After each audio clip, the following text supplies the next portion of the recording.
what got you interested and how did you stumble on the story? Well, I was raised as a Quaker in New England. And I was reading an article by Lawrence Scanlon about the Canadian prison system in 2010, when in their infinite wisdom our government thought it would be a good idea to get rid of the farms that were on in our prisons, which I thought, that's crazy, the farms are a great part of. Anyway, and what he compared it to was something called the York Retreat, which was started by English Quakers in the 1700s as a place for people with mental disabilities. And it was a place where they would be in the country and able to live and heal. And so that got me interested in the Quakers and some of the interesting things that the Quakers had done. And I thought, maybe this is a place to go for my next novel. So I just started reading about the Quakers, and I came upon the fact that a woman had been hanged by,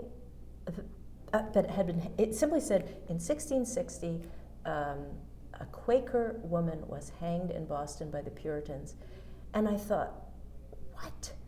I grew up right next to Massachusetts in Connecticut. I grew up as a Quaker. I went to elementary school and high school in the United States, and I never heard of this woman.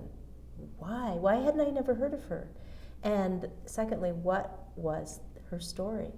So I began to look into it, and I thought, this is a profoundly important story that needs to be told. She does all this at great personal cost because she goes back to England ostensibly to say goodbye to an aunt who was very close to her.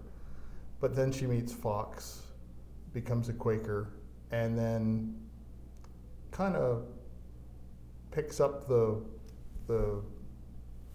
flag and becomes a zealot and a proselytizer for the Quakers, and just sends a note saying won't be coming back.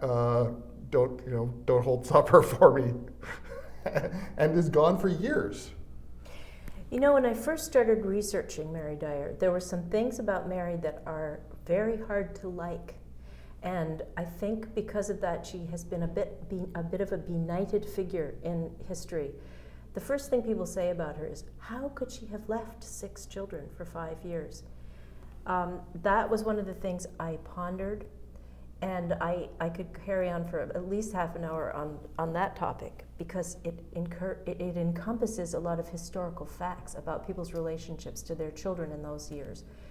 But I thought, I have to figure out why and how somebody could have done that, left their children, and then why she would have been so powerfully attached to the Quakers. So I posited myself, this is not a historically known, this is my idea, that if she had suffered those kinds of postpartum depressions and she had been told that her womb was seeded with evil, it would have made her very difficult for her to bond with those babies.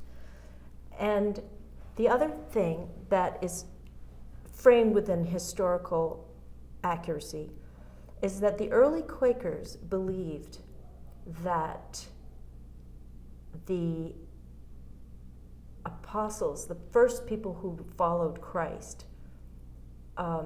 were the way they should be, that they were only listening to the word of God as it had come down through Christ, and this was they didn't need ministers. They didn't need anybody to translate this, and in fact, they really were accessible to God himself. And you have to understand that in the 17th century, people would sit around and talk about things like this the way we would sit around and talk about hockey or our current government or climate change. They talked about the coming apocalypse and how God was thinking about England, and they talked about religion as if it was a real solid, tangible thing. So the early Quakers felt that they felt so strongly that they had been given this message that anyone could have a relationship with God, that you didn't need a church. You could do it anywhere. You could do it in a stable. You could do it in the moors, because this came out of Yorkshire and Cumberland. You could worship under the sky. You could worship in your humble dwellings. And it came from somebody who was apprenticed to a shoemaker, George Fox. He wasn't a man of education. So they were overturning things like you can only receive the word of God through somebody who went to Cambridge or Oxford. These were privileged young men who came from wealthy families. They were the ones who were controlling the church. So you see, it was that the people who went out were called the Valiant 60, and I can very much see that Mary might have been one of those people. She was just gently, quietly going about her Quaker business. Exactly. And And the interesting thing is that Charles II peacefully was returned to the throne. That's an interesting part of English history. They chopped the head off of Charles I. They had this incredible, wild, crazy stuff with Oliver Cromwell. His son doesn't want to take it over. And finally the people say, come on, this is enough. Let's bring back the king. He's over in France. So they bring back Charles II. One of the first things he says is, I believe in religious tolerance. Like, I'm not going to be like my father. Look, I don't care about that stuff. Religious tolerance is what I'm about. And so then he found out what was going on in their fugitive colony, which had really gone their own way. And he said, you don't do that. We don't hang people for just because they're, you send those people over here. And so that's a whole, I could have written a whole second novel about Charles II and his people and how that played out.